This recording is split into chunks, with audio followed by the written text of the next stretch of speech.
It's the Infinite Podcast. Go tell your friends. It's the Infinite Podcast. My God, it never ends. It's the Infinite Podcast with Rob and portrayal.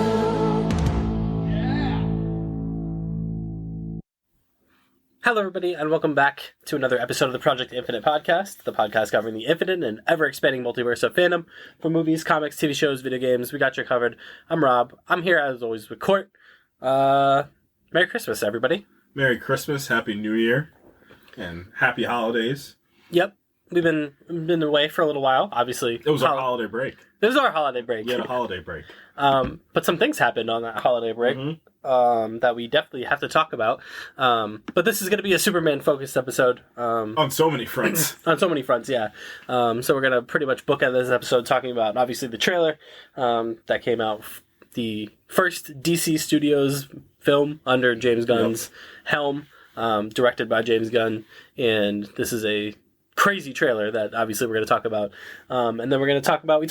In our last episode, we talked about kind of like the end of the Arrowverse, so we talked about kind of like our favorite moments, and we saved a lot of that, a lot of the Superman stuff for this episode, because we're going to talk about Superman and Lois, specifically the final season, specifically just, it was kind of cool the last, probably like month or so as the show was wrapping up. Like, I saw way more Superman and Lois kind of like love and content out there than I think I've seen in the last 4 seasons prior. Right. And I'm just kind of like, I was like, where have you all been? Yeah. So I'm kind of glad that Tyler Hoechlin is kind of really feels like he's getting his shine as he exits the role of Superman. Right. As honestly one of the best live action Superman adaptations we've ever gotten. Yeah.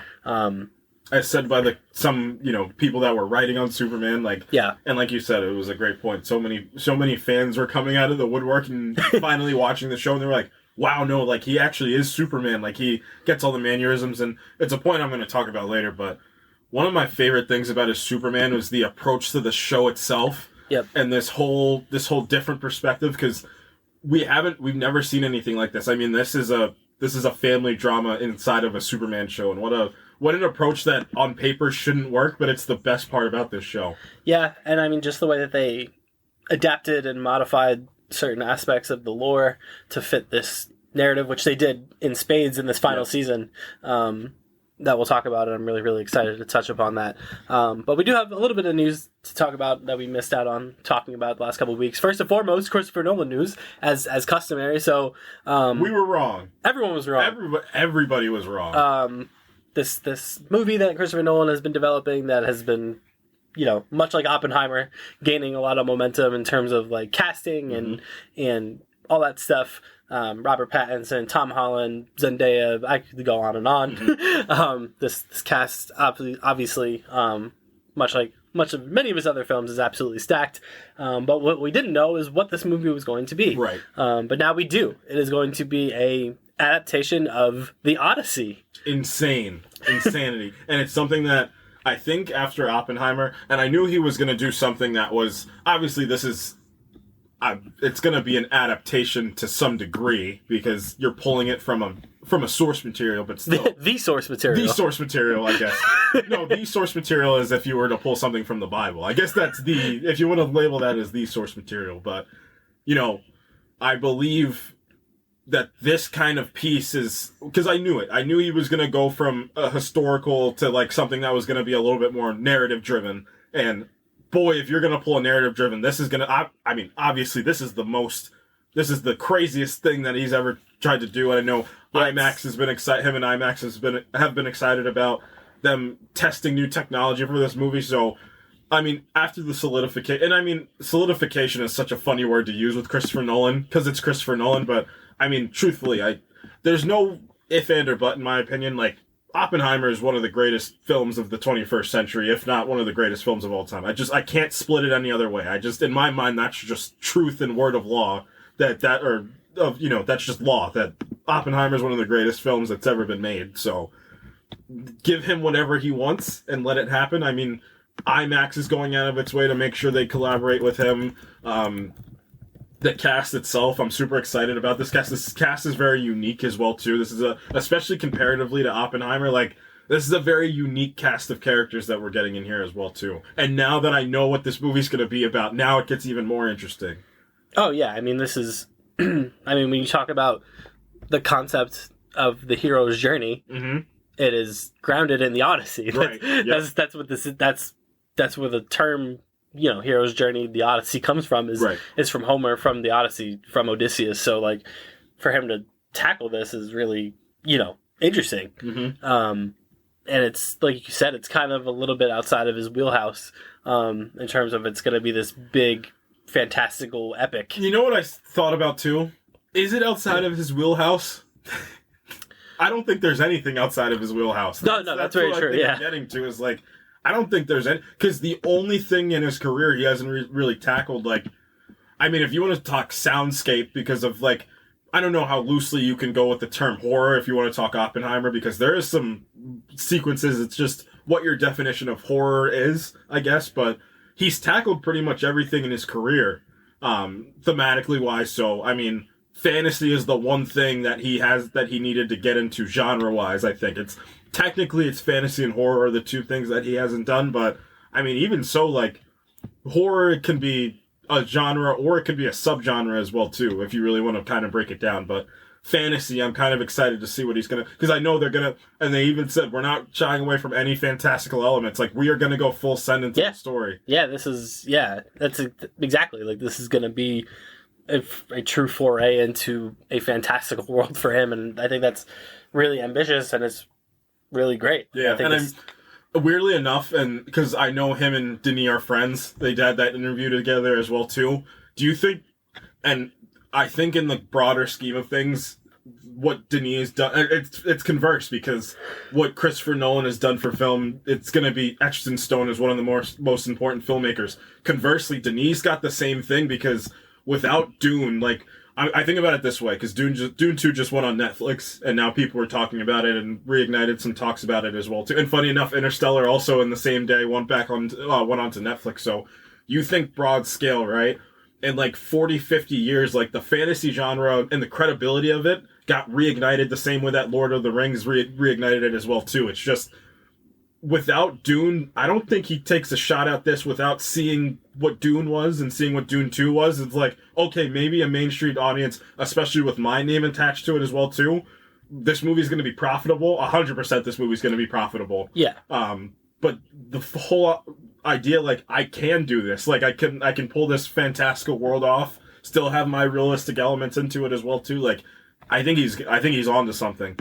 Yeah, I completely agree. And it's one of those things where when it got revealed, I was like, okay, like, like we're in it now. Like, because I was super down for the for whatever that action helicopter movie, or like the Pararescuers, whatever that movie was gonna be. Like, I was full out down for like another Christopher Nolan like narrative action movie. Like, I was down for something like that, especially with the cast. I was like, okay, this could be cool. But then out of nowhere, they're like, yeah, we're gonna do the Odyssey. I said, excuse me, what do you mean you're gonna do the Odyssey? Yeah, it's super cool. Like I said, it's kind of crazy that he's tackling like one of the foundational pillars of literature. Like, see, it's so funny that that you say that, and I agree. But then at the same time, I'm like, how crazy is it for him? You know what I mean? Like, that's Christopher Nolan. Like, how insane really is it? Like, but I mean, like, to your point, like, this would be like someone adapting like the Bible or like Dante's Inferno. Yeah.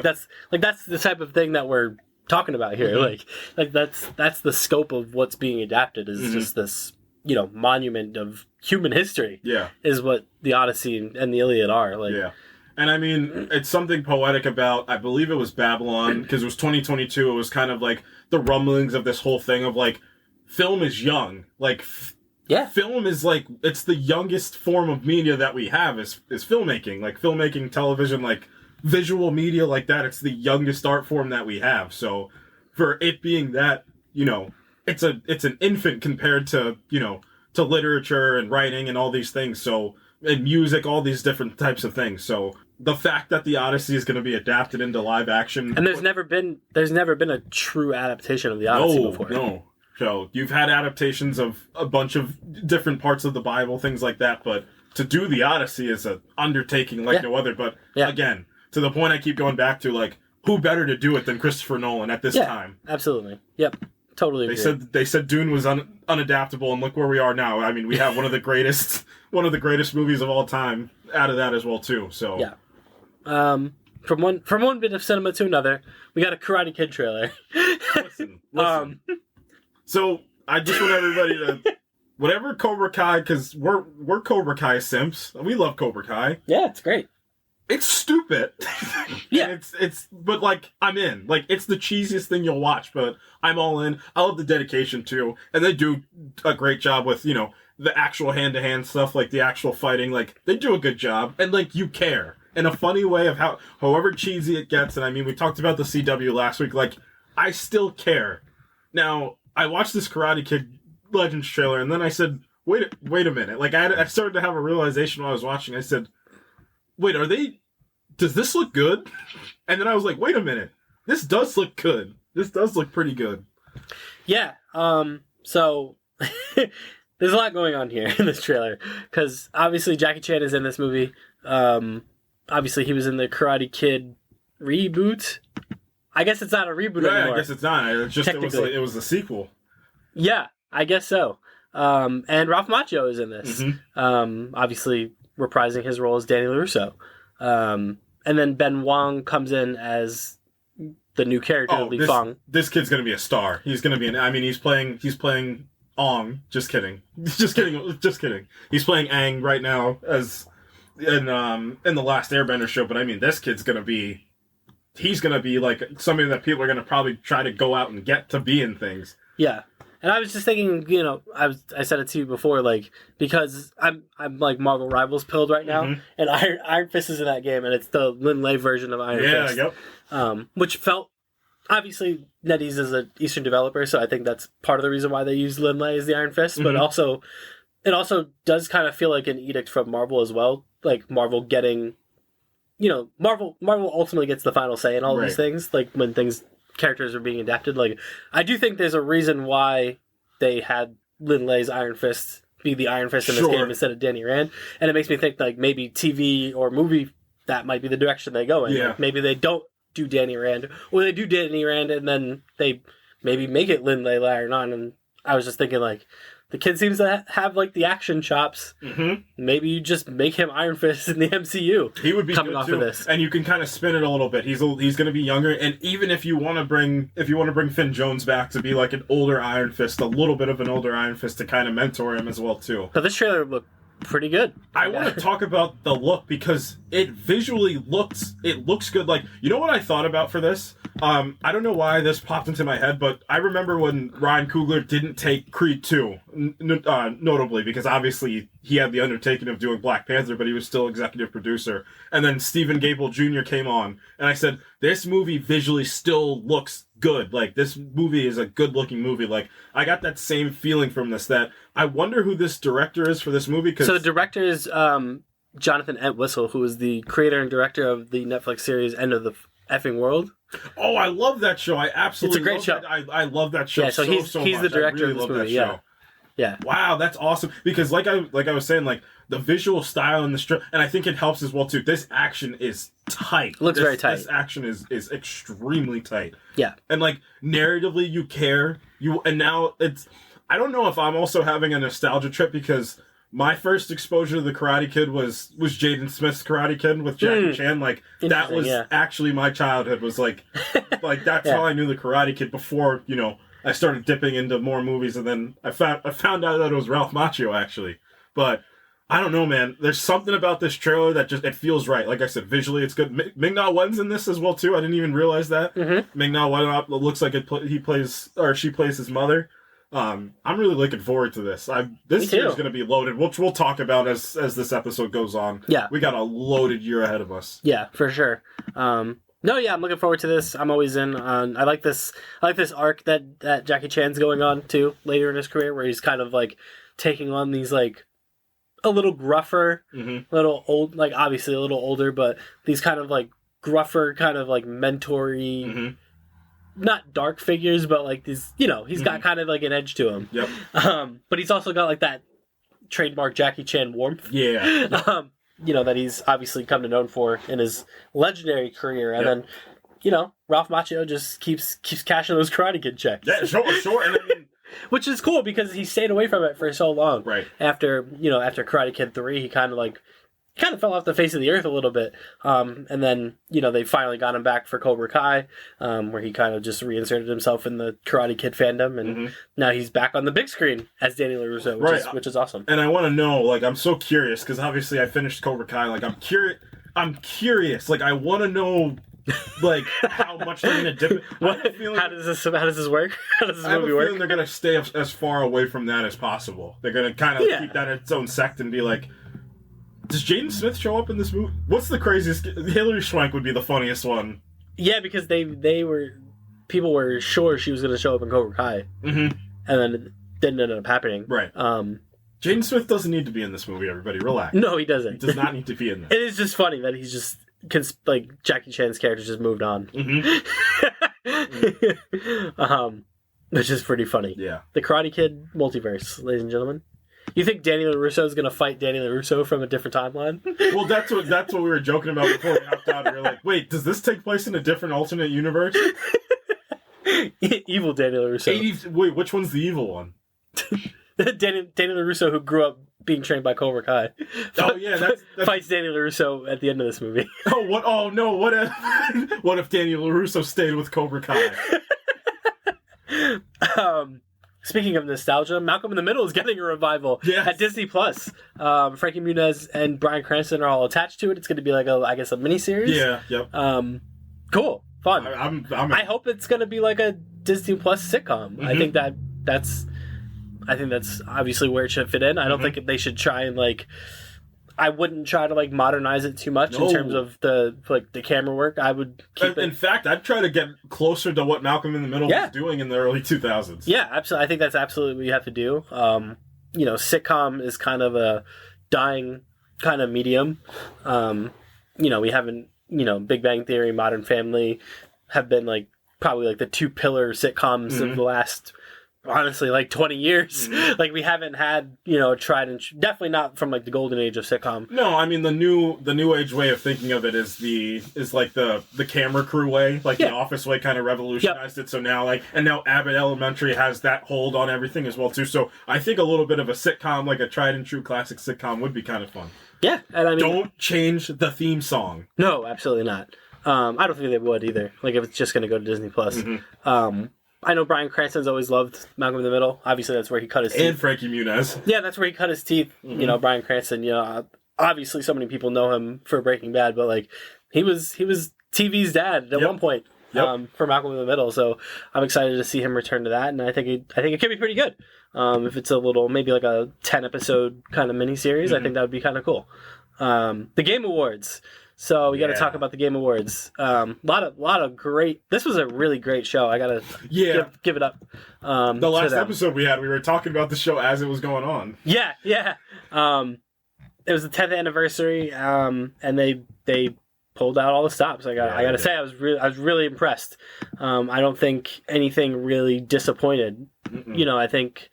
The presentation. Harrison Ford was there. Yeah, he was. When he walked out, that was insane. He presented with Troy Baker, gave Troy Baker the stamp of approval, essentially saying I heard what he did with the character, with Indy, and I was basically said nobody could have done it better. He felt, which I mean for Troy Baker, that's kind of probably feel really good.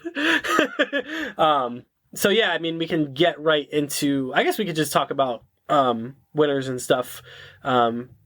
A couple things. Black Myth Wukong, best action game.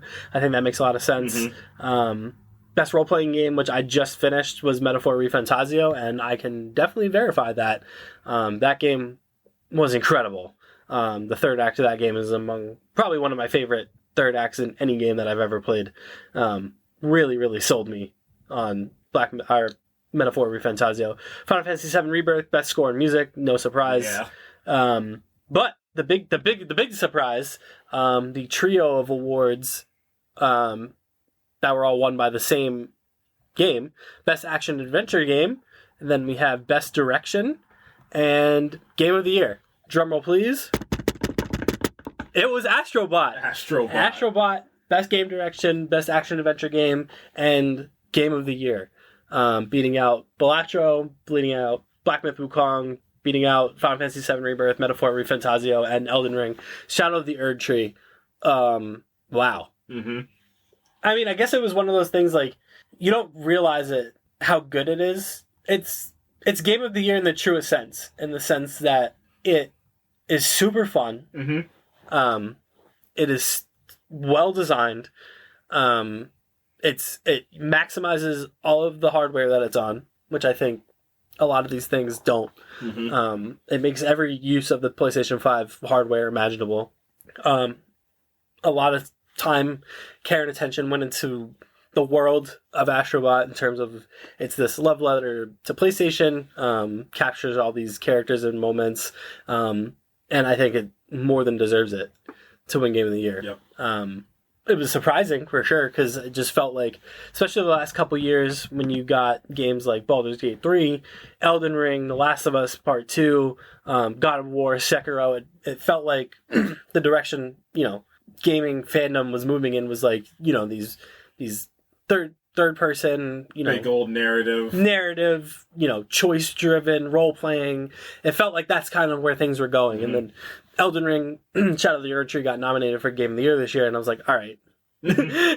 Like, are they just gonna do this again? But they surprised us. Yeah. And they went with Astrobot, and I think I hope it's not a wake up call per se, but like I hope it's like, for these developers and these companies to be like, hey, like a fun platformer, can break through, right? Like, Astrobot didn't have a ton of money pumped into it. Mm-hmm. It's just well designed, it's well made. And for PlayStation specifically, I think it's a great kind of shot in the arm for them. Sure. Because, I mean, what's the ultimate platformer? It's Mario, right? Mm-hmm. Like, Mario, Nintendo has a stranglehold on this genre in particular. Now, PlayStation kind of has their own Mario, like with Astrobot, now that it's, it's still getting updated. Like, they're still pumping new levels into it. Yep. They added a speedrun mode to it. Like, okay. I think it's super cool. I was surprised. It felt like, as the night was going on, it felt like Metaphor was kind of gaining a lot of momentum, especially in like those, like kind of like the Oscars is, like those touchstone categories, like direct or narrative, right? All that stuff. It felt like Metaphor was gaining a lot of momentum, and then all of a sudden, the dominoes started falling for Astrobot, and you're like, wait a minute, like, could this happen? And then it did, which I think is awesome. But everyone watches the Game Awards for the reveals and the new things, and Snoop Dogg. Yep. Who thought Snoop Dogg, Harrison Ford, Pedro Pascal? No, not there. Somebody else was there too. I forget. There's a lot of people there. Isabella Marcet was there as well too. Like, there was a few people that were there, which is cool. It's like, it just shows you how far gaming has come as well too. Oh yeah, the credibility behind great gaming is like, it's night and day from Fallout 1 Best Adaptation. Yep. A loaded category too. Yeah. That Best Adaptation category. With Arcane being in there as well. So just a couple quick things before we hit the big reveals. Virtua Fighter, new game. Turok, a new Turok game. A new Ninja Gaiden game, which I think is cool. And then the biggest reveals,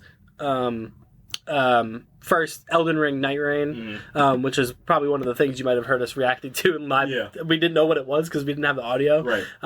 So it's an Elden Ring. It's a new Elden Ring standalone game. It's not a DLC. It is a standalone game, and it is FromSoft's first foray into the kind of co-op genre.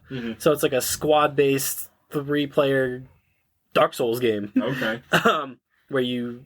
It's got roguelike elements where like you start with like a character, and then as you defeat bosses you get more stuff for your character, and you basically team up with 2 of your friends and tackle a who's who of bosses from all the Souls games. Interesting.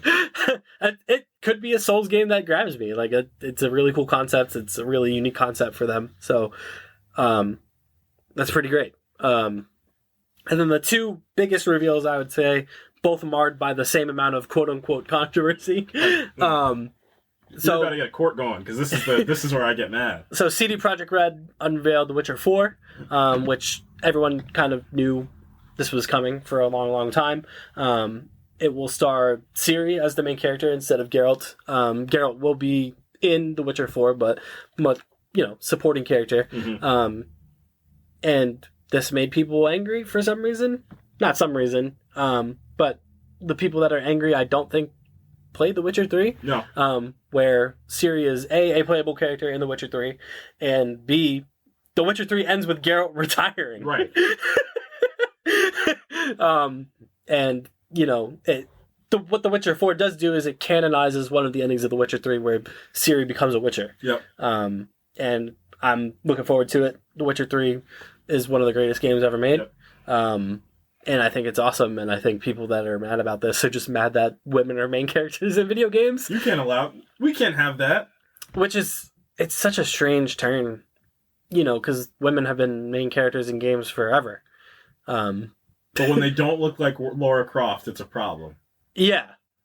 And even when Tomb Raider got reworked and, got remade and everything, like, people were upset at the Lara Croft design, that she was more realistic looking. I don't get it, man. This game's going to be incredible. Right. When this game comes out, it's going to be probably amazing.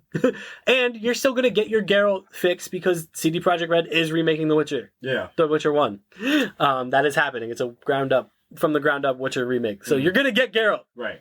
Everyone relax. You're also going to get Geralt in the new season of The Witcher with Liam Hemsworth. Right.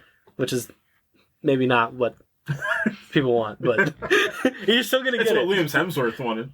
Is it? I don't know. Or did they just give him a call and he was like, yeah, I guess. Yeah, I'll do it. But the big reveal, it was the final reveal of the Game Awards before Game of the Year. Naughty Dog's new game. The Last of Us Part 3? Nope. Okay. In development since 2020, which is crazy, which tells me this game might come out soon. Not soon, but probably 2027, if they've been working on it that long. So this is they were very pointed at the beginning of the trailer from the developers that brought you Uncharted and Jak and Daxter and The Last of Us, and you're like, oh yeah, these guys are great at what they do. It is intergalactic, the Heretic Prophet, an action-adventure game set in the future. So Naughty Dog getting away from the grounded nature of games like Uncharted and The Last of Us and kind of going back to the, not fantasy, but sci-fi. They're going back to a sci-fi world, and it looks pretty great. It looks incredible. I mean, this game written and directed by Neil Druckmann. So obviously his is in this, and then Trent Reznor and Atticus Ross, Nine Inch Nails' own, doing the soundtrack. I saw that and I said, no, they're on to something. They got something cooking up. That's a big deal. And I mean, do you see obviously it's a flash of it a few times, but do you see the cast of this game itself is insane? I mean, you got you have some Hollywood B and A-listers ready to be in this game as well too. So again, to my point earlier, like, this just shows you how far gaming has come. I mean, the concept is really cool. I mean, the setting concept is great. I mean, it's as if space travel was made in the 80s. So that's kind of what happens. And then obviously because of that, the more planets and more, areas of space were colonized by humans as well too. It's a little bit of like a murder. It's like a revenge murder mystery almost, which is a pretty cool way to go about it. I don't know. I know it's like what you said. Like, I don't know, but I know what people's issue with it is, and I just find that so hypocritical and it's just lame. It's lame. It's laughable. It's just like, what's your actual problem? Like, because it's lame. At the end of the day, it's lame. If they gender bent her, everybody would have been fine. Like, this is going to be the greatest thing ever. Like, I find that to be so insane. Yeah, so Tati Gabrielle is the main character of this. She was in The Last of Us Part 2. Yep, she was in The Last of Us Part 2. Probably her most well-known role is as Marianne in You. Is probably where she, where people know her from. Yeah, people, you see someone on the screen, you're like, I know where that person's from, and then you look it up and you're like, oh, that's where that person's from. So she's in this. Kamal Nanjiani is in this. And of course, Troy Baker will be lending his voice to someone. We don't know who. Tony Dalton also in this. That's the one I was just like, that's awesome. Yeah, who people probably most recently know as Jack Duquesne in Hawkeye. So he's in this, and I'm really looking forward to it, man. Obviously, Naughty Dog has unbelievable amount of grace. They've never missed, contrary to what people who don't like The Last of Us Part 2 will tell you. Last of Us Part 2 is technically sound.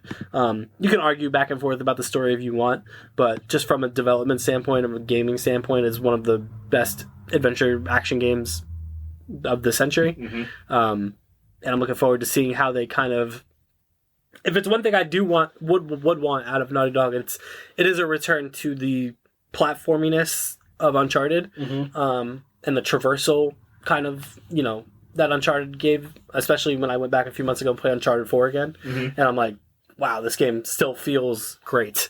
So we can marry The Last of Us kind of action with Uncharted's traversal. Yeah, and I mean, if you capture that emotion from The Last of Us as well, too, that narrative drive, through that human nature. I mean, and especially in a game that's built upon the fact of that sci-fi base, you're gonna need that humanity to kind of ground that as well too. If you can hit all those, take what you've done from all your other games, and if you can hit all those strides, I mean, you might have. I'm talking an absolutely special one. Oh, we didn't even talk about Dead Stranding 2. I mean, we have I think potentially one of you're talking of the 2020s. This can be one of the definers of the 2020s. Yeah, and like I said, they've been working on this for 5 years, and that, like I said, that I would imagine we're going to see more of it as the year goes on. Probably we'll get a gameplay trailer, which I'm definitely looking forward to, because I think, if anything, Naughty Dog's definitely sold me on it's their narrative style. So I just want to see how the game looks in action.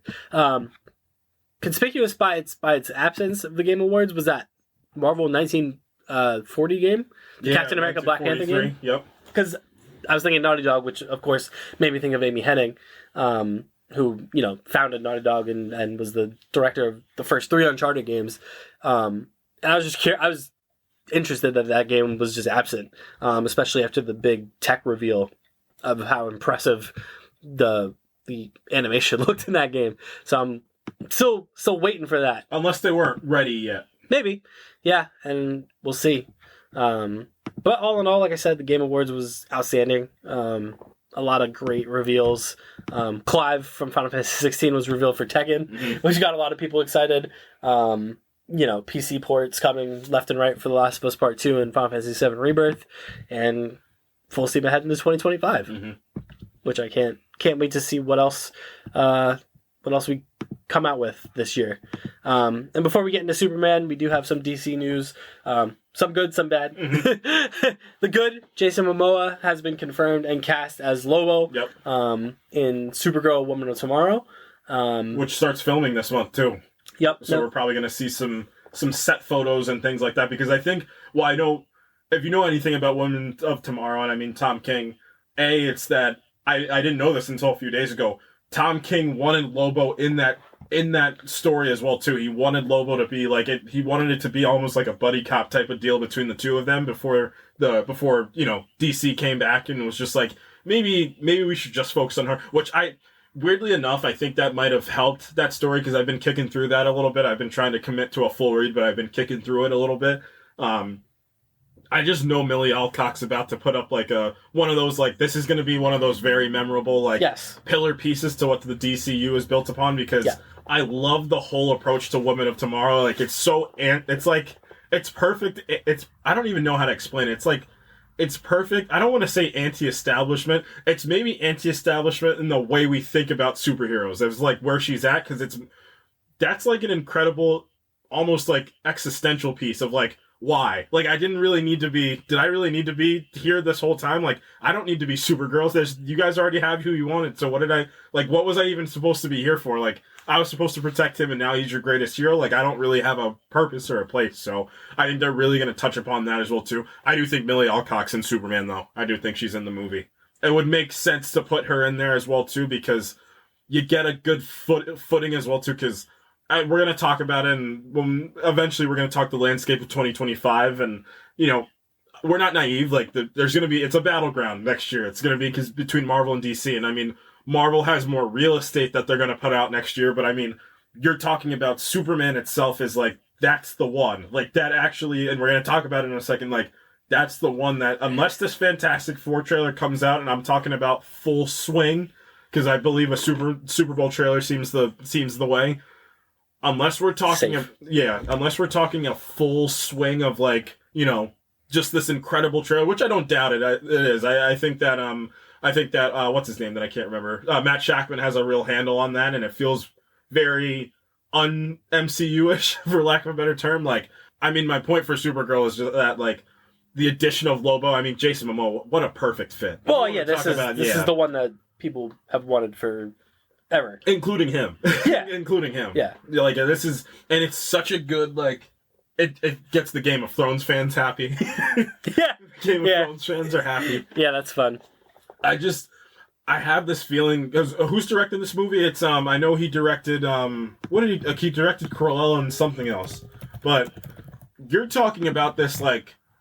This movie's gonna feel a lot like Guardians of the Galaxy, isn't it? Like this almost like little found family-esque kind of, like her, Lobo, like it's gonna be like this fun action adventure space odyssey a little bit, like that's like rugged and rough a little bit. Like I kind of want to see Supergirl like that. Like I think the Supergirl we're gonna get is a little bit of more akin to the Injustice 2. Like that's probably where she's gonna fall a little bit more than like your traditional like Melissa Benoist Supergirl, which is a good archetype Supergirl for Millie Alcock, because she is this very kind of, if you ever seen her in interviews, or if you watched her as Rhaenyra in House of the Dragon, she does have this edge, and she's kind of brash and loud, and I think adapting this version of Supergirl in particular is a good fit for her, and to your point, a good contrast to the Melissa Benoist version. And it's also a good contrast to David Corenswet himself, who finally saw in full form. Like,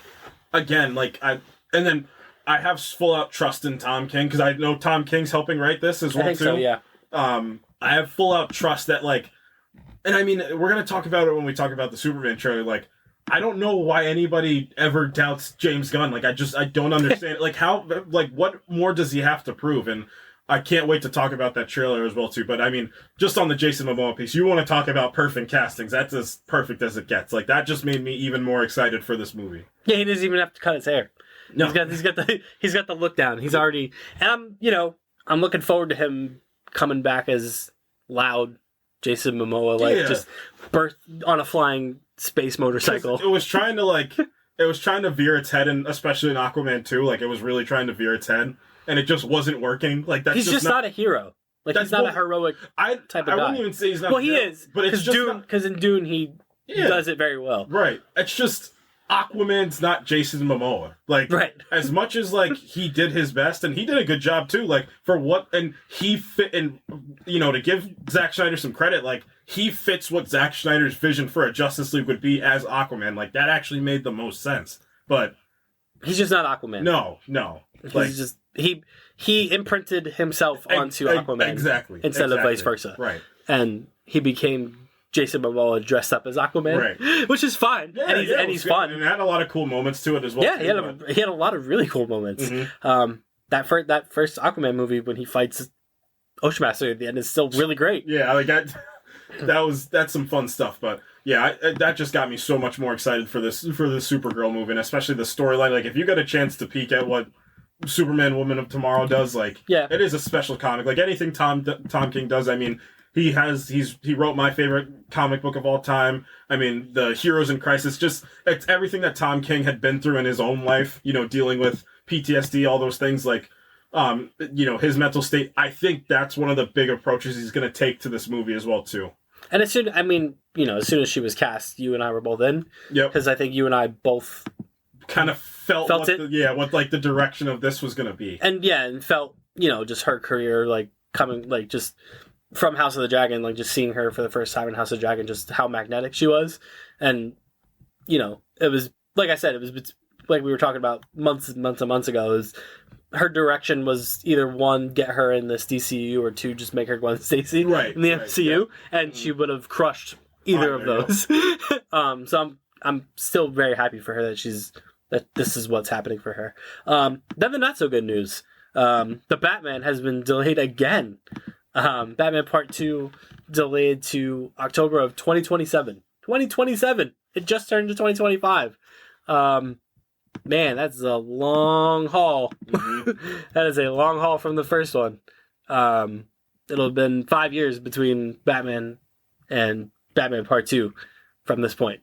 So, but before you go, it is good for Robert Pattinson that he's not just waiting for this. Yeah, like he could be. I mean, obviously, like this year he's gonna be with Bong Joon-ho. This year, he's gonna be with Christopher Nolan again next year. Like he's got some roles ahead of him. Like he's not hurting. Yeah, he's not starving. Like, and I mean, even to Sebastian Stan's point of like, I want to have a career archetype. I think all of Hollywood's starting to see it. All the other actors are starting to see it if they haven't seen it. Like Robert Pattinson's going to be one of the definers of like the 2020s. Like he's going to be one of those important pillar actors of the time too. So the fact that he's not just Batman makes me happy. Obviously, that's in my top 3 favorite comic book movies of all time. It's in my top 10 favorite movies of all time, the Batman. So it sucks. It sucks because we're going to have to wait to see him. But I think this is going to funnily change the narrative a little bit because I think they are going to have a time jump now. And I think that's what they were thinking about. I think they were like, should we just have this take place right after the Penguin subsequently? Or should we have a time jump? I mean, you can time jump now. Have Oswald really step into being like the king of Gotham for a little bit. Like have him have his time in the sun. Like now you can insert your Robin. Now you can start to insert some different things. Like you don't, obviously definitely, if it's a 5 years in the future, don't have it set right after. Like, have some time pass. Like, I think that would be important. Like, do a Robin. Like, do a tried and true Robin in this movie. Like, you can do all these things. No, I think you're right. I think the narrative definitely has to change a little bit. I don't think you can make this movie directly in the aftermath of the first one. Like, it would just be the suspension of disbelief would probably be a little bit too great. To be like, Gotham's still flooded. So I think what you need to do is take a kind of like a Dark Knight approach to this and be like, he's been Batman now for a little bit. Yep. You saw him his kind of like first kind of outing. Yeah, that would be your 6-7 Batman we'd see. Yeah. And now he's just Batman. Like this is what he does. Yeah, Gordon's the commissioner now. Like you can do all of these things. Like now you can get like a prime Batman that's in its own like very cinematic sect of its own universe too. And then you just pick a villain. Yeah, pick a villain. Like I still love the Giancarlo Esposito as Mr. Freeze would be cool. Like you could do Two-Face. Like you have so many good like Oscar Isaac. You could call Oscar or what's the one Josh Hartnett as Two-Face. Like you can go so many different directions, so many different villains. Like the Matt Reeves-ification of Batman makes me think Scarecrow. I just think Scarecrow fits this kind of weird dark world. There's no shot he doesn't use Barry Keoghan as well too. Like that's going to be an important piece. So. I still think the Hannibal Lecter idea is still fresh in my brain. Especially if you do like a Scarecrow type villain where Joker kind of like confronts Batman, but he's just going like, oh, this guy's like messing with your brain a little. But also like the Riddler also kind of like was more mental warfare. So maybe he does need like a Bane-esque physical matchup. Yeah, like this go around. Well, I think what it needs to start to transition to is like, because the bigger question of this is it's the why. Like, why is it getting delayed? And I think it's because the DCU. I think before it was the other way around. They were like, I think people like the film nerds and the comic lovers both love Robert Pattinson's Batman, so like we can like go full send into this. But then I think the Superman trailer came out and they were like, oh shoot, I think people are going to start to clamor for everything in here. Like, I think they're going to want this universe put together. And again, I don't even think that was a James thing. I think it was a Warner Brothers thing. Like, get a Batman in there as soon as you can. Like, the Reeves stuff is cool, but the Batman main universe with Superman is going to sell. Which it will. And I think, ultimately, maybe this stuff is getting delayed because they're trying to figure out a way to fold him in. You could plausibly... And I think they're, just based off the vibes of the Superman trailer, I think they're a great mirror for one another. Yeah, they are. And what you can say, too, is that Batman movie took place, like, not years, but, like, a decent amount of time. Because, you know what I think about, funny enough? Remember the Batman premiere and, like, the way he had his big black jacket on? And, like, I was like, oh, that's Bruce Wayne. Like, give me that and just put him there. Just in... The ages are appropriate, like, the ages are appropriate, like, Pattinson can play him for as much, but you can still do your Batman movies separate away and, like, because I think what you can also do is you can do Court of Owls. If you want to do a bigger conspiracy, you could do the Court of Owls for this Batman movie coming up as well, too. And I mean, or what you could do, because they kind of tease it in the first, you could do Hush as well, too. So you have options, but I've been, obviously, once the Superman trailer came out, the edits on TikTok started dropping, and I was just like, wait a minute. I think they would be because again, you don't have to worry about confusing audiences, which is a big thing that I think people are thinking about. Like, don't confuse the audiences. And that's a studio thing. Like, two Batman running at the same time with as much as people like Robert Pattinson's Batman now. Like, well, it's part of, I don't want to compare what DC's doing with Sony, but like, it is part of the reason why the Sony universe failed. Because people just didn't have anything to attach to. They're like, what is this? Like, is Spider-Man here? Who's Spider-Man? What is happening? Why is Michael Keaton here? Like, this is confusing, and we're out. We're just out. Because what you could do, plausibly, is, and this would probably help Pattinson's Batman fit in a little bit better, especially because I know the rumblings if they want to do a Teen Titans movie as well, too.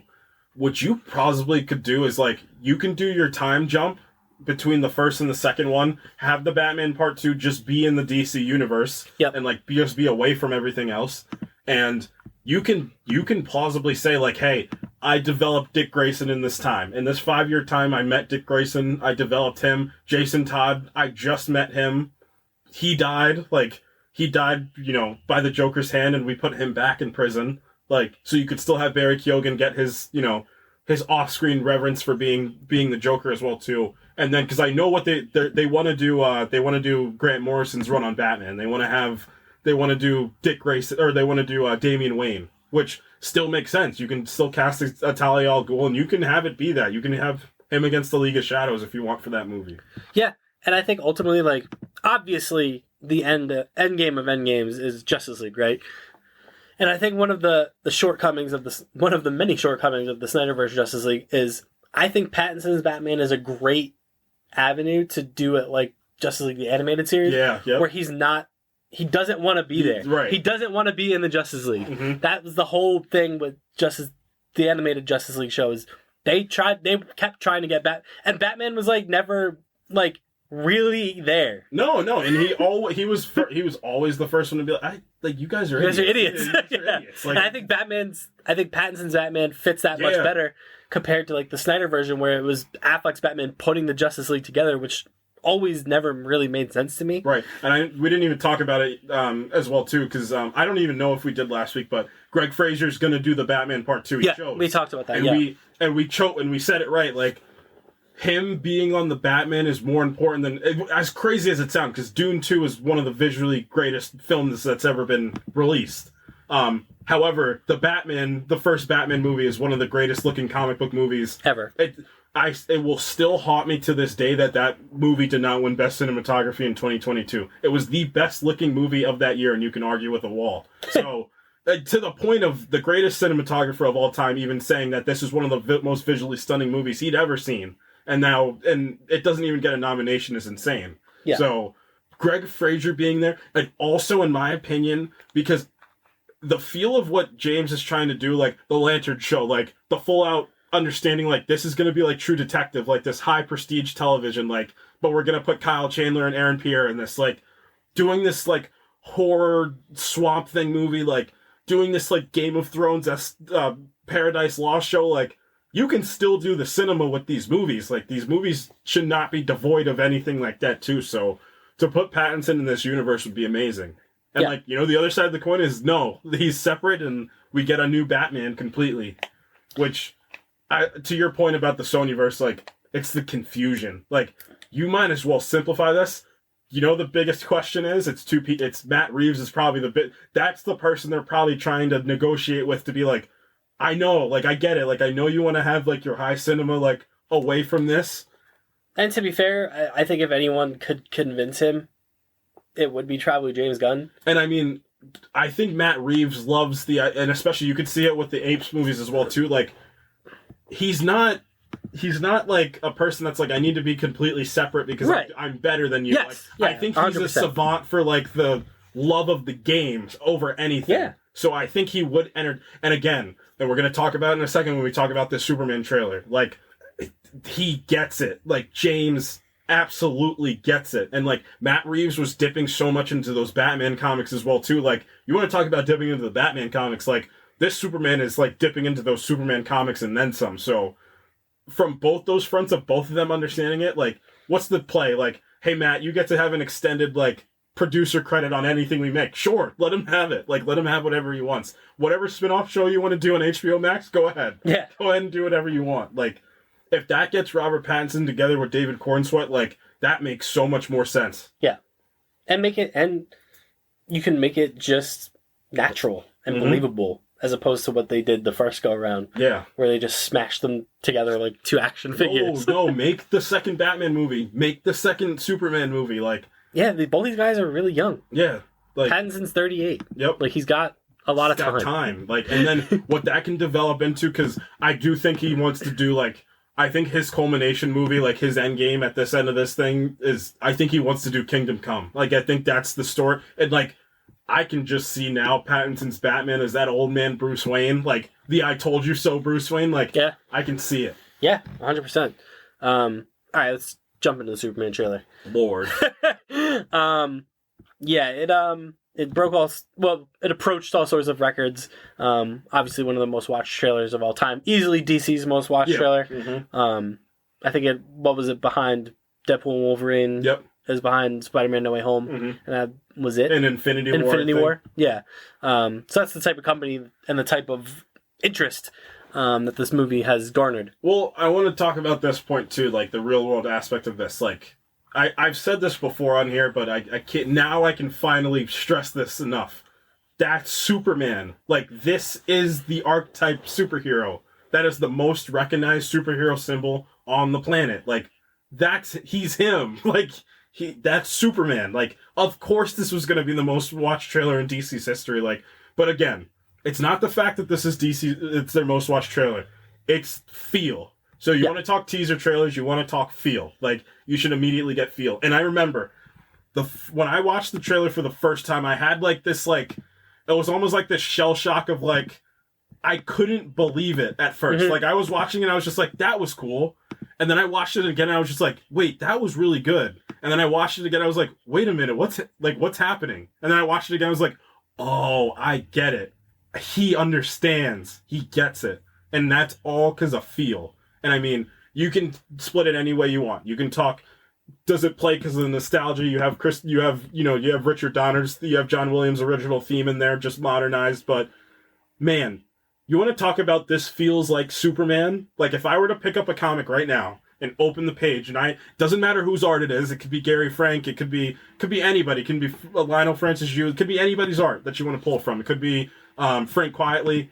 That's Superman. Like, I opened the comic and, like, that's how it felt watching this trailer. Like, what I really dove into in the last week was I started watching people's reactions to the trailer. Like, people that didn't have, like, I hate to say it, but, like, the Schneider bias. And, like, you're talking to me. Like, I love Man of Steel. Like, I love that movie, but no Schneider bias. And, like, I was watching older people watch this trailer, and, like, some of them were getting, like, emotional, and I thought about it, and I was like, it's because this is Superman. And there's a feel to this. Like, this feels right.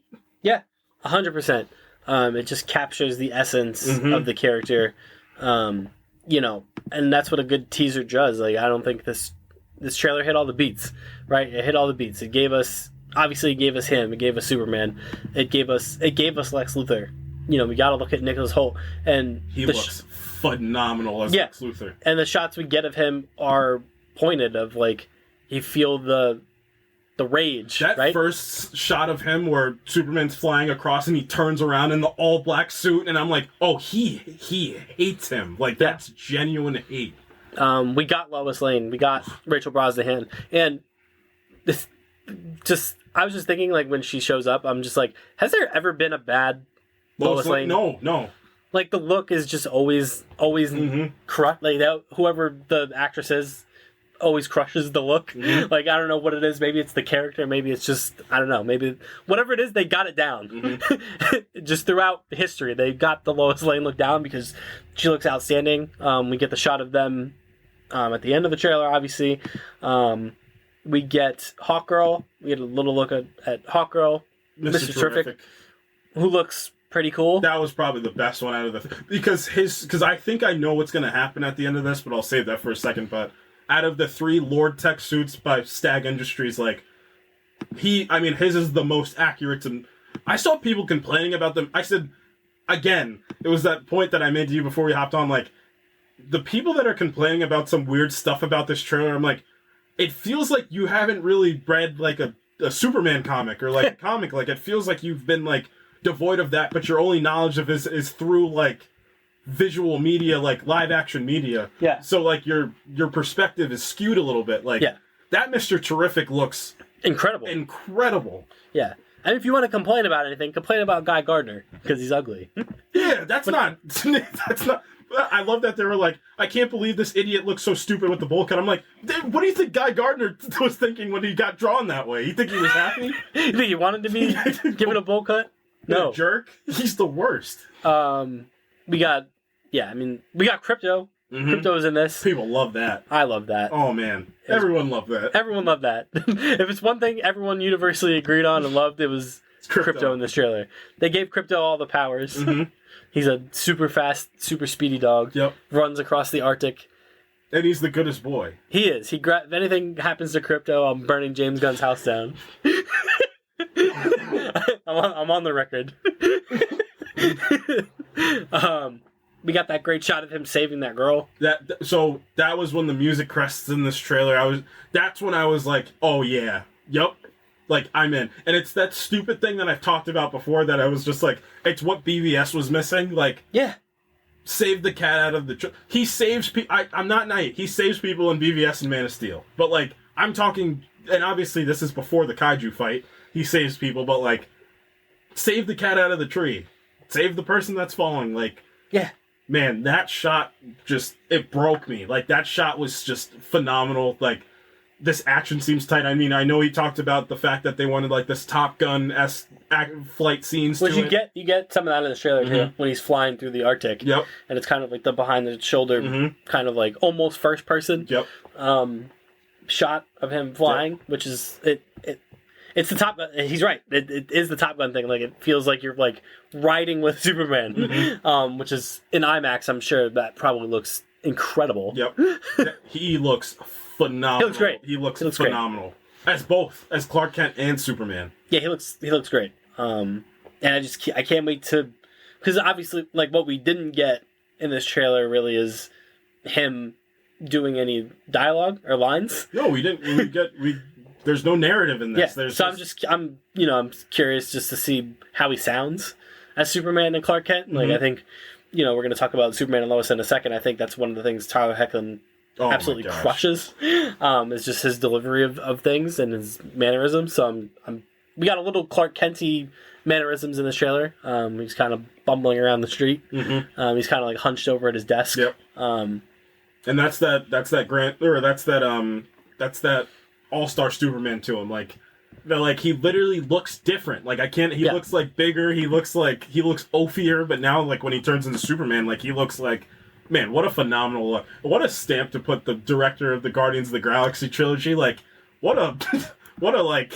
Also not title carding the trailer. Why would you have to? Right. No, I think it's brilliant, but it's you know who this is. Yeah, exactly. I think it's perfect. I was super impressed. And all the expectations I had for this movie continued to rise. Yeah. Because I was genuinely, for next year, I was battling between this and Fantastic Four, which one was like the one. And I remember the day before they had that motion poster with the new theme that the composer for the Guardians of the Galaxy movies kind of remixed John Williams' score. And somebody made a good point. I think going forward, they're going to James Bond it, where like the Williams theme is like the theme, and then it's just going to... whatever version of Superman it would be, they're just going to kind of remix it a little bit. I mean, they did it in Black Adam. They did it. They used the little rift. They did use the little rift. Why you wouldn't use Hans Zimmer's rift, I don't know, because that one's still an incredible one too. But we got to look at Pa Kent. Pa Kent, yep. Presumably before he dives headfirst into a tornado. No, he's not going to do that in this one. They're gonna do the good old heart attack. The good old heart attack. Kevin Costner. Classic heart attack. We're going to talk about a classic heart attack in a second when we talk about Superman and Lois. Yeah. But I mean, all in all, This trailer was incredible. Assuming neither this nor the Fantastic Four moves, July is going to be amazing. Oh my gosh, man! This is the Barbenheimer of superhero what movies. I would have given for, and funny enough, like I think there was probably a gentleman's agreement because I do think that Kevin Feige and James Gunn talk to each other. They're and friends. I think they're and I think business wise they're probably friends right now too. They're like, if you don't infringe on me, I won't infringe on you. And conversely, I'm going to use you, you use me. Like, I think it was smart that because what comes out this one comes out first, and then the 25th is Fantastic Four, right? That's going to give Superman enough time to breathe. Like, I'm a psychopath. Like, when Fantastic Four comes out, I'm seeing both of these movies in the same day. Like, I'm gonna see I want to see both of them back to back, and I want to see, like, it's not even for a compare piece. And I think Matt Shackman also knew that going into Fantastic Four. Like, I'm also gonna have to make this like nostalgia feeling like MCU current separate classic superhero movie that's like devoid of anything that the MCU shortcomings has right now. Like, I need because. Again, he probably said, like, I guarantee James was probably talking a little bit. He's like, you guys don't understand, like, I got one. Like, I really got one ahead of us, so. Yeah. And I think you're right. I think a Super Bowl trailer for Fantastic Four is absolutely going to happen. Well, this trailer came out mid-December, so that's going to be... But they have options. I mean, he can wait because I think that Fantastic Four trailer is really going to take the Super Bowl. Like, that's going to be the one of the Super Bowl, so maybe he waits... And he says, like, let's wait on the full official trailer until, like, March, because he's not going to do it any later than March. Like, March you're too close to July by March to do your first trailer, because we're going to conceivably get a second trailer by that time, too. But probably, like, April, May, we're going to get the second, probably to play in front of the Thunderbolts, like, just right before July happens, you're going to want to... And then the Fantastic Four is probably going to want their first official trailer by that time, so... I just think, a Super Bowl trailer for Fantastic Four makes a lot of sense, especially because Captain America comes out a couple weeks after, or the week of. Yeah, because the Super Bowl is the first week and Captain America is the second week. Yeah, Captain America's... Because I think what's going to happen is the Fantastic Four trailer is going to drop in the Super Bowl, and they're going to insert it into the Captain America, like, reel. Like, it's going to be part of that. Because I think what's going to probably happen, too, is, like, I think that because we've seen so much like leaked footage from the cons for Fantastic Four, where like I think they're trying to cut together this big grandiose trailer to go for the Super Bowl, so then it'll drop online as well too. Like show us Galactus, right? Show us Galactus, like show us like this big. Show us the girl Silver Surfer. No, don't do this. I think they're trying to put something together where it's like this like big like, hey, like I know the Superman trailer came out, but like, A, you forgot what studio that owns the game right now, and like B, like this is the Fantastic Four, like this is the tried and true, like here's Pedro Pascal front and center during the Super Bowl, like they're probably waiting for that, but yeah, you're probably going to want to play on the movies that are coming out, and 2025 is loaded. Like you don't even need the Marvel and DC movies to kind of put it in front of it either. So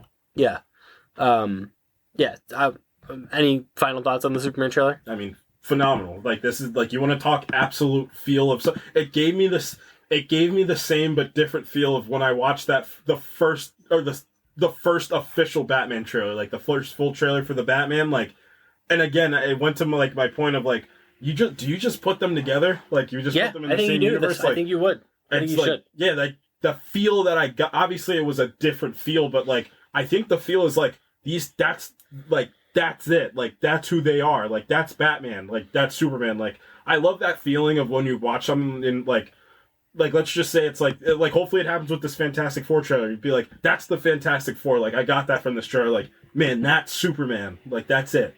Shout out that guy who conked Superman in the back of the head with a soda can. Hey man, that's messed up, man. Man. What a throw. Man, that shot of him saving that girl. I was like, oh yeah. Oh yeah. Whoa. Yep. Cinema. Like, I literally saw people crying just from watching that. Good stuff. Mm-hmm. Very good stuff. I mean, I that's my most anticipated of 2025 by a long shot now.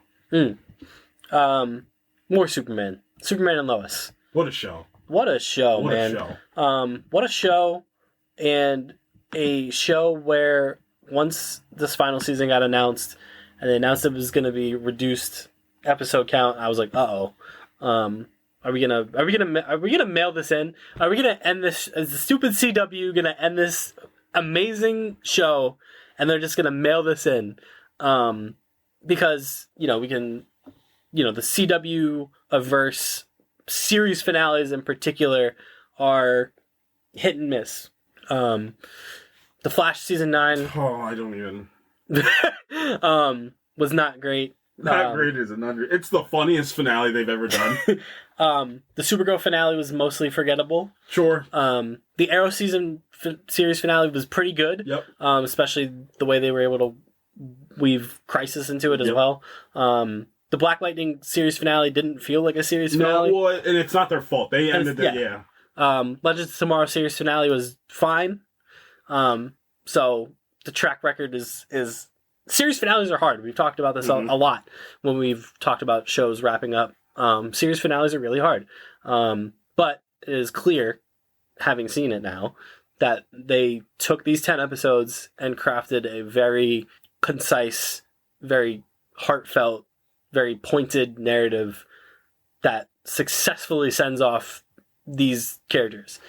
And this iteration of Superman. You know what also works for this, because we're obviously characters. The most important thing you can do storytelling wise, it's work through your character, right? You know what this also does incredibly well? It does the comic book stuff and it weaves it to the perfect funnel right until that last episode. We talked about it. It's the literal inverse to what the Flash finale was. It's like the Flash finale tried to play everything so coy. Remember how I said it in Flash Rebirth, not the new Flash Rebirth, the original Flash Rebirth, that big old splash page. The Superman and Lois finale does the splash page I was waiting for from that. They actually do it. They do it with the kids and with John Henry and his daughter.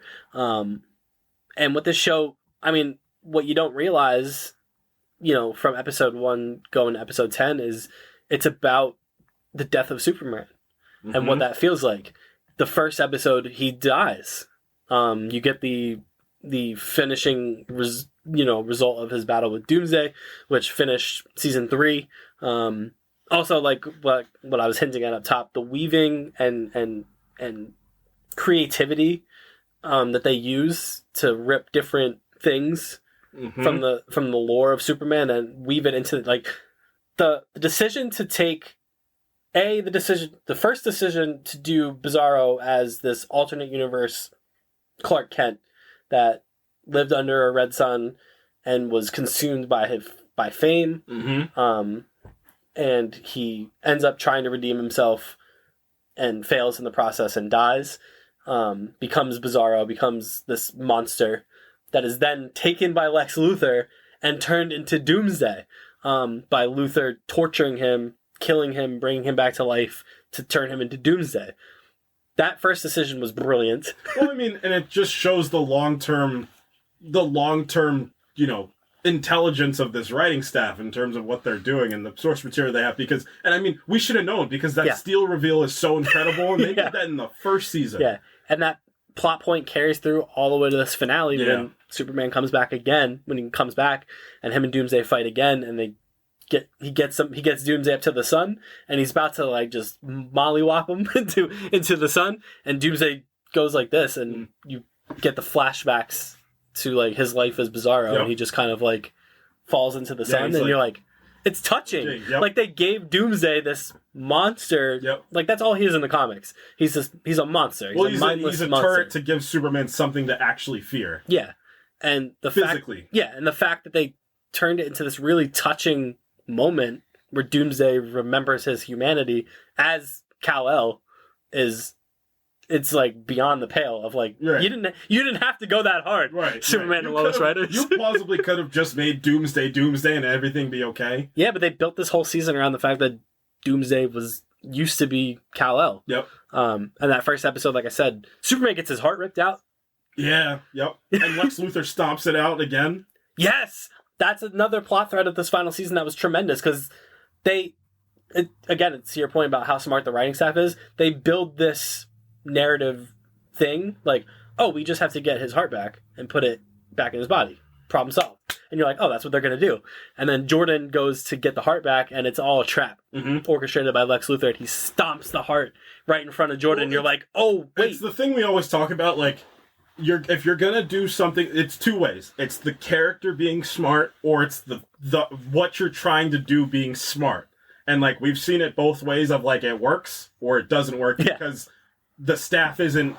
I don't want to. I hate to say it that way. Of like the staff's not smart. I'm like they're smart. Like they had to work towards all like. They're living my dream out. You know what I mean? Like I can't sit there and be like, they're not smart. Like they're doing exactly what I want to do one day. You know what I mean? Yeah. Like, that's not fair. Yeah.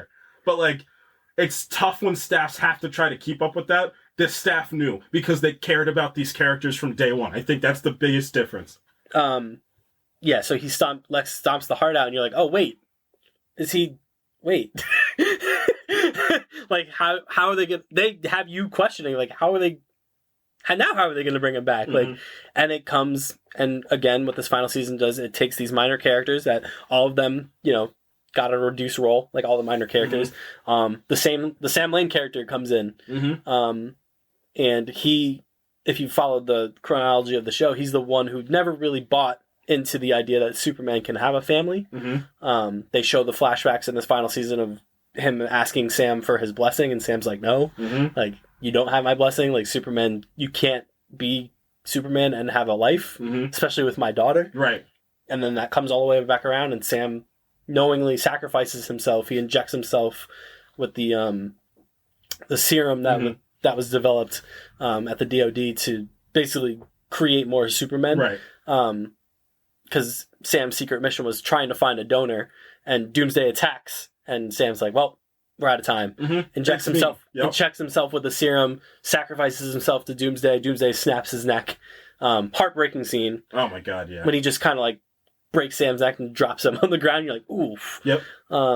Then John Henry Irons flies to the Fortress of Solitude with Sam's body, and Superman returns. Dun dun dun. But the caveat, now that he has a human heart. Yep. And it's a really smart way to kind of do like the All-Star Superman thing. The All-Star Superman stuff, they do the camp. He goes to the store to try to, because his hair's graying, so he tries to goes to the store to get the hair done, the Just for Men. But like, that's your point. That's a great point of like, they do like all these things these movies try to do for so long, like, and you think about it, and it's like, was it ever complicated, or do we just need to care about what you're doing? He's losing his powers. Yep. His powers are not. His hearing is not as good as it was. It's such a great way in a final season to make him. I mean, we saw him die in the first episode, but like now he comes back, and you're like, all right, he's Superman again, but he's not. And you're like, that's a really interesting idea that he doesn't know, and we don't know if he can beat Doomsday.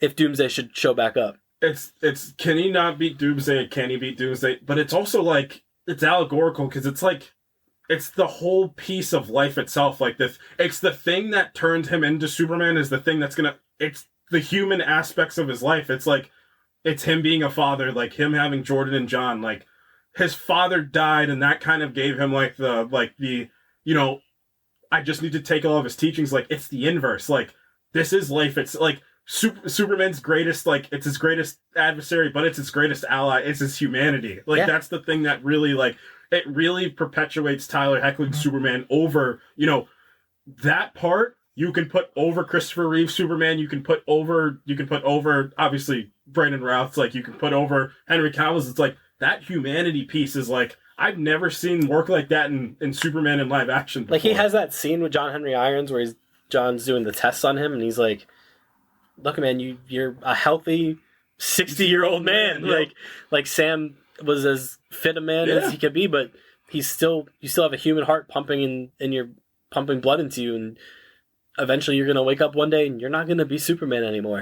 And that line, like, you're like, what do you mean? What do you mean he's not gonna be Superman? So now, like, the clock's ticking, and the inverse to that is Michael Cudlett's Lex Luthor, who goes from this brawler, angry biker kind of guy, and then, man, when he shaves the beard and he gets this, I'm like, wait a minute. Have you ever seen Doomsday Clock, the one cover with Lex Luthor when I forget what he's holding, but I don't know why that version of Lex Luthor reminded me of Michael Cudlett's Lex Luthor, like clean shaven, like full suit on, like I was like, oh shoot, like that truthfully is Tyler Hoechlin's Lex Luthor. Like, but again, it's the work of like the comic bookiness of the season to be like, no, we're gonna give you everything. Like, we're gonna give you all that comic booky stuff. And again, the remix of lore, he steals John Henry Iron's suit to create the Lex Luthor battle armor. Yep. And I'm like, again, like that is such a perfect tie to, and I love the season 1 callback. That he used the moniker of Commander Luthor. And he takes, and when Superman takes the boys to the fort, because spoiler, John gets powers. John's powers awaken, and it becomes Jonathan Kent, Superboy. Well, wasn't the whole thing that his powers were more, natural to him? That's he got all the powers. Well, right, because he truthfully is Superboy. It's just his were more natural, like that. He takes to it quicker, right?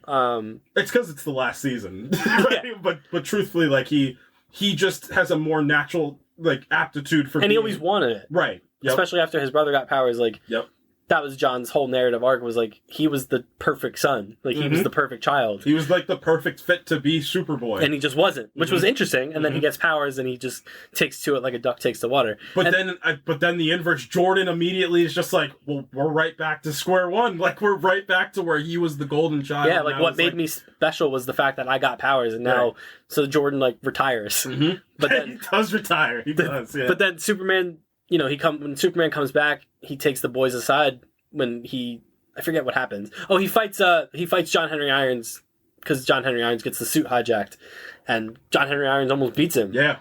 And that's when Superman realizes, I can't beat Doomsday. Mm-hmm. He goes back to the fortress, he walks through the fight with his mom, and she's like, tell me what happened, and he's walking through the fight, and he's like, he overpowered me and he killed me. Mm-hmm. I don't think I could beat him. He was having PTSD trying to watch that fight too. It was...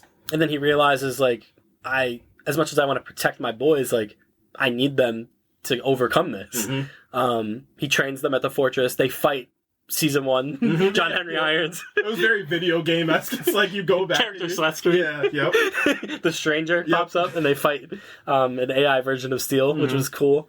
And then the Lex Luthor stuff, man. And I love what undoes Lex at the end. It's his obsession, not with Superman per se, Lois Lane. Yep. It's his obsession with Lois that ultimately undoes him, because he's so fixated on the fact that she stole, 20 years of his life by sending him to prison, that he just, every opportunity he gets to let it go, he can't let it go. Mm-hmm. And that's the thing that undoes him. And it's such a testament to, not only Lois's arc, but Elizabeth Tollett's performance as well too as Lois, because Lois had been beaten the season before and still came back to cancer. Yeah, you had the worst thing, and then to still come back.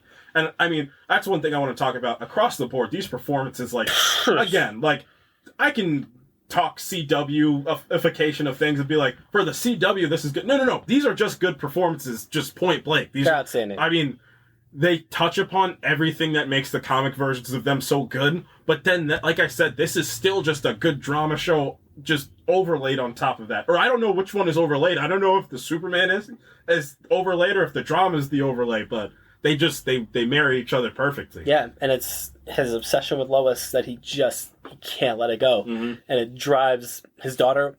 He reunites with his daughter. Mm-hmm. The only thing that he ever wanted was to have his daughter back in his life. Was that the only thing you wanted? Nope. Played by Agents of S.H.I.E.L.D.'s own. Plays his daughter, which was cool. Tom Cavanaugh piped up in this season as Godfrey, who comic book viewers know as one of the heralds of Darkseid. Which is the funniest thing ever. And I guess what if he is in this universe too? I guess there were plans, the showrunners have said there were plans to do Darkseid, there were plans to do Brainiac. Well, I think season 5 naturally would have been Brainiac. That would have made, because I think they had that callback to Brainiac as well. It was the one that helped him make the suit. Yeah. Helped with the suit, whatever it was from Brainiac's human name. Yeah. So that would have been good. Yeah, and I have no doubt that they would have pulled it off. And then we get this finale. What an incredible episode, to the point where I felt like everybody was watching this finale and was just like, wait a minute, is that Superman? Superman and Lex Luthor comes to a head. We get it's a pretty brief brawl, which I kind of liked, because they build up. Lex he puts all the gadgets and gizmos in the suit to fight Superman. This kryptonite bullet that can drill his way into... Because Lex realizes, like, you know, he might be the Man of Steel, but he still has a human heart. Right. So if I can pierce his heart, he's toast. Right. But then Superman fights Doomsday again, pushes Doomsday into the sun. He absorbs the sun, gets his hearing back. Like that, I love the tie-in that like him fighting Doomsday, overcoming Doomsday, absorbing the power of the sun, and he gets. It's kind of like a Western, kind of. Mm-hmm. He gets like one last go as like a fully powered Superman because like he gets his hearing back. He can hear. Mm-hmm. He can hear from space again, which he had struggled to do all season. Like he couldn't hear like across town. Right. So he gets this one last go as like a fully powered Superman to fight Lex Luthor. And he does the, you know, my wife, my town. He's punching Lex like across across an area code. Lex keeps coming back, and Superman finally gives him one big old loaded boom, punches him out of the suit, shatters the steel suit. John Henry Irons is like, oh no, my suit. Man, if they would have given him that suit that we saw the behind the scenes of, as like the subsequent suit after this, that steel suit looked amazing. And it's just the fact he has his wedding ring out when he's going in for the punch. It's just like, and again, to the comic point of it, like that's one of the greatest rivalries in comics, like finally coming to. We didn't see this. We've never seen it like this in live action before. Like they did it. Like they actually did it. And he still saves his life at the end too. Oh yeah, he catches him. Yeah. Superman's he outs himself to the world. Well, that's one of the big arcs of the season. Because people start finally figuring it out. Well, they put it together. Yeah, they're finally not. Well, he died in the street. Right. And, well, he died in the street, but then. Why are the Kents going over to Superman, and why are they all crying like that? Why are they so upset? Why are the Kents? So why did one of the sons call him Dad? And then we get that great scene in the diner with the guy that he confronted in season 3. Oh, what's his name's dad? What's her name's dad? Yeah, Candace's dad. Yeah.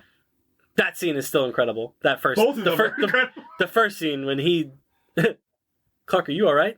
Nope. And then Superman, he has no choice. Because Lex Luthor told Candace's dad that Clark Kent is Superman, and he's like, I need to find out whether it's true. Like, you ruined my life, Superman. Not me being a drug dealer. Yeah. How could you do this? How could you make me? How could you do this? How could you make me do this? He fires a gun in the diner, and Superman slows down time, and he's like, all right. Crap. Opens the chest, and everyone's like, holy shit. You're not Superman, are you? You're Superman. And it goes really well for him. He does a really nice interview. Yeah. Great homage. With Janet Olsen. Yep. Jimmy Olsen's in this. Jimmy Olsen, and he's properly... Man, and the arc that they give Jimmy Olsen to is so heartbreaking. In like one episode. Yeah, because Jimmy thinks that Clark hates him. Yeah. Yeah, but Jimmy's like, well, Clark's like, no, like, I am Superman. Sorry about making you feel that I wasn't. He's properly Jimmy Olsen. He's not cool James Olsen. He's not James Olsen. He's not. What was his name from the Makad Brooks? No. What was his name from the crossover? Oh yeah. Or what was it? Not the Patriot. Not the Patriot. I don't remember. Who knows? The Guardian. The Guardian. James Olsen. James Olsen. You think you're cool? It's not a birthmark, Cole. It means you've been chosen. It's not a birthmark, Clark. It's not a birthmark, Clark. It's not a symbol, Clark. It means hope. It means hope. But the finale, man. He fights Lex Luthor. He gets him. It's all good. And then we get this just incredible voiceover monologue. Because the episode's like halfway over, and you're like, yeah, where do you go? Where are we going? They were like, we're gonna break everybody's heart. Holy shit! And we get this great dialogue, this monologue from Tyler Hoechlin. This voiceover, classic CW voiceover is back, but it's done in the best way possible. And Superman just kind of walks us through the rest of his and Lois's life. He lost his powers, so him and Lois set up like a philanthropy thing. Use their fame from being Superman and Lois Lane to keep helping people.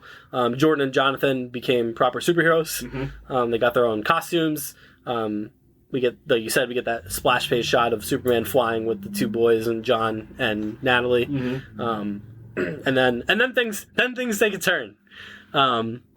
Lois's cancer returns. She got to live 32 more wonderful years. Yep. Superman. John and Jordan have heaps of grandkids that Clark brings to the farm and all this. And then he got a dog. And I love it because they didn't shy away from it. Just make him crypto. You don't have to make it complicated. It was a lot. How have I never had a dog before? Yep. Crypto and I went on a lot of walks together. Had a lot of great moments because Lois passed at this point, so that's why he ended up getting Crypto. That scene where she dies is heartbreaking because you see like his worst fears from season 3 kind of realized, like the one thing that like he couldn't save her from, and it came back and got her. So she dies, and then he's walking Crypto, and then he said, and then my heart gave out. Almost in the same exact spot where my dad died. Yep. And it would have been where I died if it wasn't for Kyle. Yeah. Kyle, brought me back, but I was on the ropes. And then I think the line from this that's always going to stick with me was, the first time I died, it was dark. And then he goes, the second time I died, it was wonderful. And you see him die. And then he kind of like he Ghost Superman rises up. And he just walks us through kind of his perspective on humanity and his perspective on life and love and how important love is. You see him kind of visiting with the younger versions of his sons. They share a big hug. He visits Lex Luthor, who's sitting at a table, and he kind of puts his hand on Lex's shoulder and gives him like a, I forgive you. Like, we're cool. We're cool now. And then the door opens, big light, and there's Lois in that red dress, and he says, she looks beautiful. And he basically is speaking to the audience saying, don't give up on love. Like, love's the one thing that we have, and it's beautiful. It's like, as far as like a send off for a character, like it was absolutely perfect. The way they went about it with him just doing a monologue at the end, like a voiceover. How CW of them. It was very CW, but at the same time, like I couldn't have thought of a better way to do it. And the weirdest of ways of thinking, that was like his stamp of approval of like, I am Superman. Like that was like the last piece to the puzzle to be like, no, like I'm Superman. Like I'm gonna be remembered as like one of the greatest Supermen to ever don this costume. And it's the truth. Like, if we want to just talk about Tyler Hoechlin for a little bit, you want to talk about every aspect of what makes Superman an incredible character, one of the most famous symbols on the planet. Like, Tyler Hoechlin captured all of that, and then they got innovative. And then they didn't do the comic way of they did, but they didn't do the comic way of giving him a young son and he's Superboy, and they do no. They put this family drama dead center in this too, and they just let them be. Like, all that Superman stuff was so cool, but if you would have stripped that and still given you this show, like, it still would have played. Like, it still would have played it, because all these performances are incredible. Like, and I cared about all these characters. Yeah, the line he gives at the end is, it sums up Superman, perfect. When he says, I came to this world alone, and when I left it, I had so much, and it was all because of love. It's the thing that makes life worth living. Do everything you can to find love, to give it, to hold on to it, because life goes by so fast. And I'm like, what the? What? I was flabbergasted. I was like, wow. Like, I don't think I've ever seen a superhero show end quite like that. No, I'm literally trying to think. I mean, Smallville's finale is still cool. I think Smallville's finale is cool. Like, I think it's cool because it's the end of the beginning. Like, it's right where you're about to start, But man, you want to talk about the poetic justice of what the end of this was like, and it's so fitting that we go into this new age of Superman. Like, I don't even want to call, because before I was going to say, like, Tyler Hoechlin was the perfect bridge piece to get us from Henry Cavill to date. But no. He's one of the pillar pieces of Superman. Like, he is one of the most, like, he's going to be one of the more important parts of, like, the superhero genre, especially from a television lens of like what can be. Because I remember the stigma used to be before of like you can't have your big boys in a TV show. Like can't have Spider-Man in a TV show. You can do it, but they have to be like it has to be like before. It has to be before. Like no, you don't have to. You can have the prime versions of these characters be them right now. Like you can have that happen. Yeah, it was.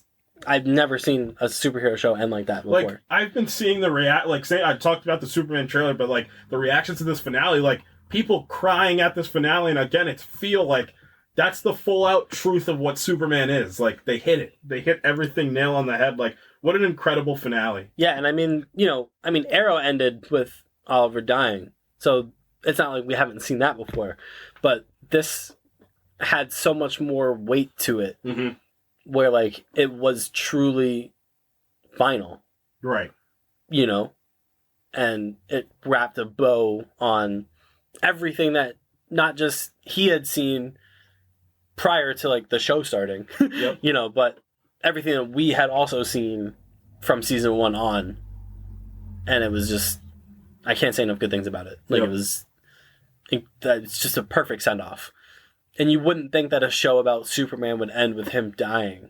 Not only with him dying, but him dying in such a satisfying, poetic, like the natural progression of life dying. Like, and that's why the bookend of how the season started with him dying in this violent battle with Doomsday, and him commentating on that.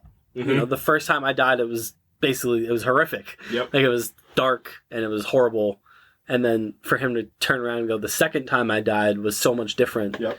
And it was amazing. And the feeling that washed over me, I can't begin to describe it. Yep. And then he begins to just perfectly describe it in the only way Superman can. Yeah, man. Shout out Tyler Hoechlin, man. What a casting. What an apps. And we knew from that first time watching him in Supergirl. I said, what? I was like, it's one of those things where you watch, you're like, wait a minute, like... It catches you by surprise. You're like, because in your mind, you're like, well, this is a CW TV show, so we... And he's Teen Wolf, he's, And then he's a good actor. Like, right. It's the same thing. Well, obviously, on paper speaking, I mean, he's a better actor than Stephen Amell. Like, that, yeah. I don't think there's an if, and, or but about it, but, like, yeah, it's the same progression piece, like... I watched Teen Wolf. Like, he was not this. Like, he is a legitimate, very, very good actor now. Like, he is so great. Yeah, he's incredible. And I hope he does the arm cross perfectly. He's stoic. He's tender. He's understanding. Like, I mean, this show has so many heights. I mean, I was thinking about it. I mean, like, remember when they flipped the All-Star Superman when he saves the girl in the comic, and they flip it to Lois saving the woman? I forget what she was in that show, but they flip it to Lois like this, and that's the other part of the show. It's like, this isn't Superman, it's Superman and Lois, and like there's a fear that comes with that, is like Lois is one of the strongest parts of this. It doesn't work without her. It doesn't work. She's completely fearless. That's exactly who Lois Lane is. Like, I don't care what situation I run into. I don't care what happens to me. She confronts Doomsday. Yep, she confronts Doomsday and appeals to his humanity. Right. Which, in lesser hands, that could have come across incredibly cheesy. You do that in some other CW shows, it just implodes, but the way, from the way that she spoke to him to the flashes of, you see Doomsday's inner mind working, where, like, he sees his former life and he sees Lois in that life, and it makes sense. It just makes sense, and you're like, wow. So, I mean, I don't know where Tyler Hoechlin goes from here, but I hope his career just ascends from here. And then, I mean, I don't know. I don't know if there's ever a world where he comes back as Superman at some point for something. I don't know where that would be. Maybe like an HBO Max thing. It would probably. I mean, we're talking years, but I mean, he would be perfect for a Crisis thing later down on the line. Like it's the same way they played Brandon Routh in Crisis. Is the same thing that James Gunn can use. I would love that. Years down the line, he can. And don't get me wrong, I loved the send off. I think if this is the last we ever see of him, it's beautiful and it's perfect. But I would kill for like 5-10 years from now if he was Superman again in something, it would be incredible. Mm-hmm. So yeah, dude, imagine in a world of like if we had ever gotten imagine a world we've ever gotten like a CW Batman. Mm-hmm. Imagine that Justice League. Yeah. Because I don't know who it would have been. I don't know how you go about it. I mean, Jensen Ackles would have probably been the perfect choice to play that Batman at that point. But imagine that Justice League, like Superman, The Flash, Green Arrow, Batman. Like, you could have done it. Like, you actually could have done Martian Manhunter. You could have had an actual Justice League team. You probably would have just needed a Batman and a Wonder Woman if you wanted, like, a tried and true one, but... Man, if there's ever a world where they could do, like, a Justice League, like, miniseries and get them all back... Yeah. Like, get Grant back, get Stephen Amell back, get Tyler Hoechlin, bring Cress Williams back as Black Lightning. You can use Melissa Benoist and just have them do, like, a thing. Mm-hmm. Like, that would be incredible.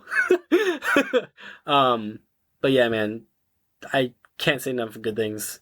I was really worried going into this final season that I didn't know how this was going to go with the reduced budget, with the shorter episodes, with the cast getting kind of downsized, and they...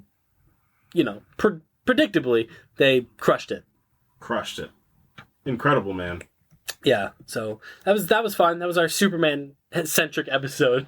What a character. I think if anything that Superman and Lois says, and the trailer said, is that over the last couple years, all due respect to Henry Cavill, but between this trailer, between Superman and Lois, this is Superman. This is what the character should make you feel. This is what it feels like to have this character around. Yep. like that this is both, you know, I know one's just a trailer and we haven't seen the movie yet, but the feeling that trailer captured is the same feeling that you get watching that finale of Superman and Lois, watching like the pilot of Superman and Lois, especially as they're walking through like his early days when he catches the car. You know, man, that season premiere and that season finale, or like the series premiere, series finale, like juxtaposed to each other, like how incredible both ways. Both are just so phenomenal. And the season and the premiere from him revealing his identity to his family, to the finale of him revealing his identity to the world. Man, it's perfect. It really feels like they thought it out. Man. And I mean, it sounds like a stupid thing to say, but the show was so well put together from start to finish. And like I said, they pulled from the best parts of the lore and they twisted it in their own way, making John Henry Irons just a character. Yeah, not show. Just like a conduit for something. Like, he was an actual person. Like, all your twists and turns and reveals, and I mean, you know, you switch actors of a main character of the show and it's seamless in the way that you do it. Like, again, all the comic booky stuff still works. All the family drama stuff still works. Like, man, what a way to tell yourself, like, even budget limitations, and I know we talked about it with, like, Stargirl and stuff, it doesn't matter. It does not matter if your character is at your core and you do them justice. And justice is done and then some in this show. Yeah, agreed. That's going to do it for us this week. Shout out, again, just Tyler Hoechlin, just... 5 stars. 5 stars of Superman, and I can't wait to see what David Corenswet does with this Superman character, because again, we talk feel, like that feels like Superman. Like there's a feeling that I'm getting from this that I haven't, like, it's the same but different feel that I had when I watched the Batman. I was just like, there's something about you that's just, I know this is going to be incredible. Yeah. But yeah, let's get out of here. You can follow us on Twitter at ProjectINF_pod. You can follow us on Facebook. You can follow us on Instagram at the Project Infinite Pod. You can follow us on YouTube and TikTok at Project Infinite Podcast. Next week, I don't know. Maybe we'll do like a 2025 thing. Preview. I think that's well in order to do a 2025 preview. Yeah, especially, I mean, we got so much stuff coming up. Lord, Captain America 4 is coming out. Daredevil is coming out. Fantastic Four, Superman, the Thunderbolts. And that's just Marvel and DC. Yeah, that's just Marvel. I mean, we're getting more John Wick. We're getting more Jurassic Park. Like, we're getting so many different. We're getting Stranger Things back. Like, you want to talk about, like, 2025 is properly loaded with things. Yeah. So we have a year ahead of us. Yeah. So we'll do some stuff. We'll do some 2025 preview stuff, for sure. So from me, from the careful man. Careful, man. This is actually the one week I'd be okay.